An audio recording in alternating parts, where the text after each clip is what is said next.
shaped like a pumpkin, which was right and moved all around the campsite. Then, 36 hours later on the 13th day, a team member decided that he had enough of this shit. There's too much weird stuff going on, and he decided to resign. The aliens didn't like that, I suppose, because on July 28th, at around 4 a.m. in the morning, another oval object was observed above the campsite, radiating a bluish light. Then the next day, around 5:30 p.m. on July 29th, someone had set up a campfire to prepare dinner. It was left unattended for about 4 minutes or so when the expedition leader, Kirill Kenev, noticed an expanding semicircle of fire on the clearing with a radius of about 3 meters. Now, the odd thing about this fire was that it only affected the area with the tents that had all of the documents and the equipment in it. So the fire was like, screw everything else. We're just going to F up this tent with the documents and everything. Now, something else that was noted is that none of the sparks from the fire affected any of the other tents or even the pine forest nearby. And that when this fire was going, a strong wind sort of like appeared out of nowhere. So it got like super windy, but the fire was only contained in that one little area. Now, the villagers were like, holy shit, a fire, let's go help. So they ran up there and started to help them, trying to like put this fire out, which it took them 2 hours to put it out. Damn. The expedition team suspected that there was some kind of force, perhaps alien hostility towards humans, that they were intruding in the secret zone of the aliens, and that the aliens were using psychic manipulative suggestions of like every 36 hours or so to cause something to happen to scare the shit out of them. Well, I mean, they did have 21 UFO sightings in the 20-day period. 2 poltergeist sightings, which I don't know what UFOs and poltergeists have to do in common, but I'm telling you, there was some type of terror in reality or something there. And they had these beings coming over from a different dimension. We need to go to that spot, Dan. oh, you would want to go there. I want to. I'm sorry. I want to go there. I want to see if this truly is real. I want to talk to residents. I want to be on the scene. All right. So let's go on to our next strange fact and finding, which is sort of like a similar operation that happened. And this one occurred in Goliamo Gradisted. Okay. And this is an area in Bulgaria. So let me tell you about this operation. So it all started back in 1981. A man brought a map to Baba Vanga. He was like, hey, listen here, yo bitch, you can't see. I mean, technically, yes. She can't see, she's blind. She's like, hey, look, I brought a map to you. I'm a little bit of an asshole. I know you can't see, but I'm going to describe it to you. Baba Vanga, of course, was like, listen here, bitch, I'm blind. I can't see. She didn't say that, but she actually did kind of scold the man. She said, hey, you're wasting my time. I don't want this map. Get out of here. But get this, before she kicked him out, she was like, wait. Krashmira, who was her niece, she said, hey, Krashmira, come here. Get this man's map, make a copy of it, and then kick his ass out. So that's what she did. Made a copy of the man's map, kicked his ass out. And he's like, I want to talk to you. He's like, I don't give a shit. I'm going to make a copy of your map, get your ass out. Anyway, Baba Vanga eventually got around to, I don't want to say looking at the map because she was blind. So I guess kind of like getting the map described to her. And she said that this map showed the location of a treasure trove of superhuman knowledge. Now, the communist dictator Todor Kivkov was a fervent believer in the occult and was a frequent visitor to Baba Vanga. Now, he was the dictator of Bulgaria at the time, right? Yes, during 1981. All right. Now, his daughter, Ludmila, got a hold of the map and decided to waste no time and put together an expedition team to go search for the site on the map. They ended up finding the location on the map, which was the Galiamo Gradiste Peak, which was deep inside the border zone with NATO member Turkey. And FYI, this area was heavily guarded zone with an actual shoot-to-kill order in place. By the Turkish army? I believe so. They don't mess around. All right. So once this Ludmila and the expedition team located the dig site. As they were digging this site, they were like, hey, keep your eyes out on this other archaeological team that's doing a legitimate dig at the foot of the peak that's a few hundred meters away. We don't want them intruding on us. So they had some people watching out for them while Ludomilia was, with the other explorers digging away trying to find this superhuman treasure trove, right? Well, shortly after they started digging, Ludomilia and one of the organizers, who was the Minister of Mineral Resources, they ended up dying. Sadly, with the death of those two, they decided to stop digging and pack up their stuff and dynamite the entrance to seal it off. Which, after they pretty much blew up the entrance to close it off, a spring overflowed over top of it and flooded the entrance, which they say that it's pretty much sealed forever now. Hey, I got snorkeling gear. We can go down there and snorkel. Well, if it's got dynamite and they blew it up and rocks go down, we're going to need diving equipment with canisters. And They say it's stagnant water. It's not like a running spring. So I don't know if you want to go snorkeling in that. No. I don't want to get no brain-eating amoebas. Right. Now, the treasure they were going for was believed to be the tomb of the Egyptian goddess Bastet. The half-cat, half-woman god lady. Oh, yeah. In which her tomb contained treasure and the knowledge of the past 2,000 years, but they also said that it contained predictions for the next 2,000 years. See, this is what I don't get. If you're a local government or a local leader and you just had your daughter die for trying to find this treasure, you aren't going to be like, let's blow this bitch up with dynamite and seal it off forever. If it contains this, you go for it. I would say so, yeah. I mean, doesn't make sense. Because now that she died for nothing? Nothing. Yeah, exactly. All right, so we have a little bonus for this one, okay? It's an actual image of where they say if you at a specific angle and squint, you're supposed to be able to see a cat's face in the rock wall, which, I don't personally see it. Do you see it, Dan? I don't see it. And I'm guessing that's where the treasure's at?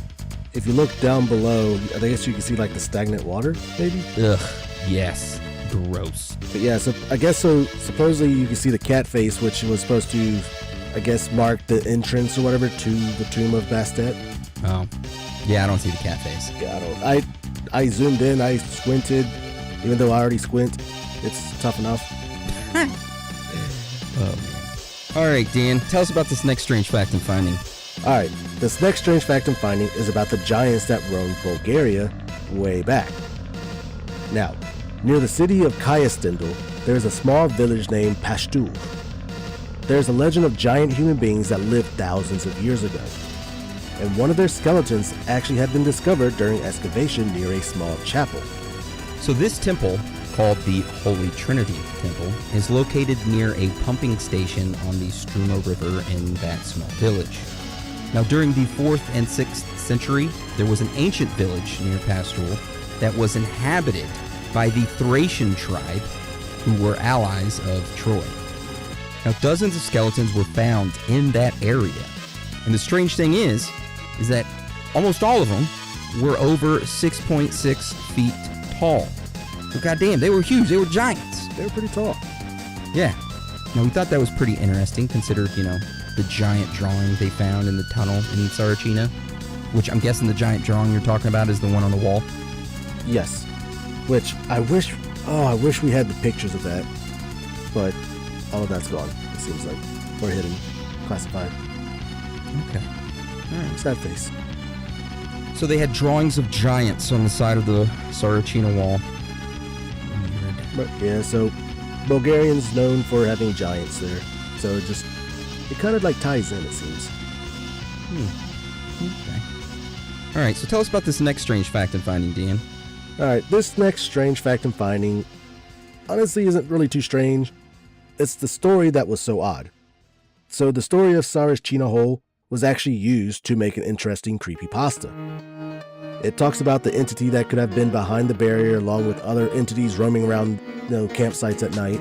Then it seemed like a battle pursued with it, which I didn't listen to all of it, but we do have the link to it, so which if you do want to listen, you can. We'll post that up on the Patreon post, so you can go give that a listen, watch. Yeah, but like we said in the regular episode, creepypasta is pretty much a term for a scary short story. Yeah. So yeah, it's just like Dan said, we'll post that up. All right, so let's go on to our last strange fact and finding, which is about the Lozhanova girl and her journals and a supposed film that they all shot before they closed up the tunnel. All right, now get this. This Lozhanova girl was reported saying this, and I quote, "All notebooks with codes and transcripts mysteriously disappeared along with all the magazines that we compiled in Saracino. The film that we shot before the closure of the project also mysteriously disappeared. I have no evidence left to confirm our work. I can use only your words and hope that people will believe me." So that's what she said. All right. So she believes that the military or government had taken all of the evidence of what was there and what she had and sent it out of the country to some other group that had sort of like the capabilities to decipher these coded messages that were written down, taken pictures of, that they found while doing their excavation. Okay. She guesses that whatever country or group is deciphering these coded messages, that they're still doing it, like they're still trying to figure out what they said, and that it's rumored that they contain the way of space travel, information about the universe, various new medicines, the future, all that good stuff. So that's what Lozhanova says. Yep. Which, if you're listening to this, Lozhanova, give us a call or send us an email. Yeah. Now, she did say something like that, like after she wrote down a lot of these, that they actually went to different countries asking if they could recognize any of like the symbols and stuff that she had written down, which no one really recognized any of it. Yeah. It's weird. I bet you she didn't take it to a doctor though. Oh, well, that's a prescription for anxiety medication. The aliens back then had anxiety. That's why he's locked inside. He became an introvert. Yeah. All right, so let's transition to theories. So I guess, Dan, you want to start us off and tell us about this first theory? Of course. So our first theory is that when they were digging, they found an alien. That the one communicating with the psychics was an extraterrestrial being that had crash landed there and had been stuck there. As a self-defense from anyone getting too close, its ship's defense system was activated with an invisible barrier, keeping anyone who gets too close away. Once they got past the barrier and got a hold of the alien, they packed up everything, sealed up where the ship was so that no one else could get to it. I love that theory, and I really hope that that is the truth. Yeah. I really do, because it makes sense. If this truly happened, 100%, that invisible barrier would be the ship's defense system that's being activated.